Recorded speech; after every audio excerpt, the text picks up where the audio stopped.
Bonjour à tous et bienvenue sur Web3 Pulse, votre rendez-vous quotidien pour décrypter l'économie numérique, sans blabla ni sponsor, car ici on est entre passionnés, et ça fait du bien.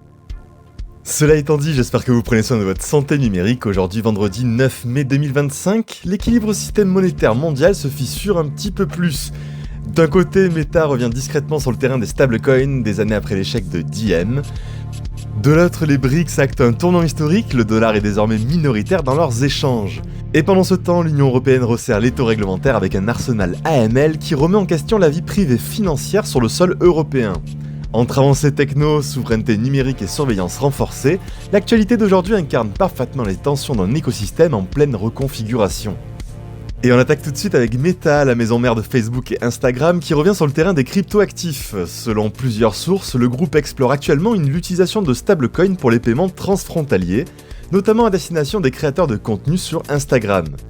Objectif, proposer une alternative rapide et peu coûteuse aux paiements en monnaie fiduciaire, en s'appuyant sur les partenaires de l'infrastructure crypto. A ce stade, aucun choix définitif n'a été fait sur le stablecoin utilisé, mais Circle, l'USDC, sera en discussion active avec Meta, via l'une de ses récentes recrues ex-immutable. Ce retour survient dans un contexte plus favorable, la régulation américaine s'assouplit, les stablecoins gagnent en légitimité et des géants comme Visa ou Fidelity avancent également sur ce terrain. Meta, après l'échec de Diem, ex-Libra, semble donc vouloir jouer la carte de l'innovation, à moindre risque et dans une posture d'observateur impliqué. Le projet serait piloté par Ginger Baker, ex-Ripple et actuel vice-président de produit chez Meta, également membre du conseil de la Stellar Foundation. Un signal clair, Meta veut maîtriser les outils d'émission et d'ancrage stablecoin, tout en évitant l'écueil d'une centralisation trop visible. Et on poursuit avec les BRICS pendant que les géants tech américains réinvestissent le terrain crypto, le front géopolitique redessine les équilibres monétaires mondiaux. Lors d'un sommet ministériel, le ministre russe Sergei Lavrov a confirmé que 67% des échanges intra-BRICS se faisaient désormais en monnaie locale, contre seulement 33% en dollars. Un basculement historique, méthodique, qui reflète une volonté stratégique claire, fragmenter le monopole du dollar et construire une souveraineté monétaire fondée sur les devises locales. Chine, Russie, Inde, Brésil et Afrique du Sud développent activement de nouveaux outils d'échange, des systèmes de paiement autonomes et même des projets de stablecoin communs. Le poids économique cumulé des BRICS, désormais supérieur au G7 en parité de pouvoir d'achat, le rôle croissant du yuan dans les règlements et la baisse des réserves en bons du trésor américain renforcent cette dynamique. Le sommet des BRICS prévu pour la fin d'année pourrait entériner une deuxième étape, celle d'une infrastructure financière multipolaire qui contourne les routes traditionnelles du dollar. Un scénario qui obligerait donc les États-Unis à repenser leur levier monétaire et les cryptoactifs à repositionner leur rôle géopolitique. On enchaîne dans un registre plus réglementaire, l'Union Européenne s'apprête à activer un nouveau volet de sa stratégie contre le blanchiment, l'AMLR 2027, Anti-Money Laundering Regulation. Présentée par Pascal Donohoe, le président de l'Eurogroupe, cette législation vise à enregistrer toutes les données relatives au transfert de fonds via des prestataires de services crypto. Concrètement, les échanges, wallets, custodians et intermédiaires devront identifier tout utilisateur, y compris pour les portefeuilles auto-hébergés au-delà de 1000 €. Pire encore, puisque pour certains, les privacy coins comme Monero ou Zcash seront interdits de cotation sur les plateformes européennes dès juillet 2027. Le but affiché est permettre un accès immédiat et sans filtre aux données de transactions par les autorités européennes, une vision que certains jugent excessive, voire anti-liberté numérique. Riccardo Spagni, le développeur de Monero, estime que cette loi est une attaque frontale contre la vie privée financière. Ce que les régulateurs font, c'est criminaliser un équivalent numérique du cash, alors que rien ne prouve l'efficacité de ces mesures contre le crime organisé. Un bras de fer juridique qui s'annonce donc à l'horizon et qui pourrait bien redéfinir les frontières entre sécurité, souveraineté et confidentialité dans l'économie décentralisée européenne. Du côté du marché crypto, c'est une véritable explosion haussière qui a secoué le marché dans les dernières 48 heures. Ethereum, longtemps en retrait, a repris la tête du peloton avec un bond de plus 20%, franchissant à nouveau les 2200 $. Une performance qu'il n'avait pas connue depuis mai 2021.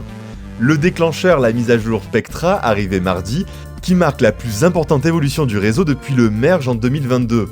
Ce patch améliore la scalabilité Layer 2, l'efficacité du staking et les opérations des validateurs. Résultat, un retour de confiance massif accompagné d'un short squeeze historique. Plus de 310 millions de dollars de positions short sur ETH ont été liquidés selon CoinGlass dans ce qui s'annonce comme le retournement de tendance le plus brutal depuis 2023. Pour Minjung de Presto Research, cette hausse était inévitable, ETH-BTC était en recul de près de 40% cette année, et avec cette mise à jour, les acheteurs sont de retour sur des niveaux de valorisation attractifs. Bitcoin de son côté poursuit sa lancée avec une cassure nette au-dessus des 100 000 $, maintenant autour de 102 500 $. La nouvelle des négociations commerciales entre les États-Unis et la Chine, couplée à un accord avancé avec le Royaume-Uni, renforce le narratif d'un BTC actif refuge dans un contexte de désalignement monétaire mondial.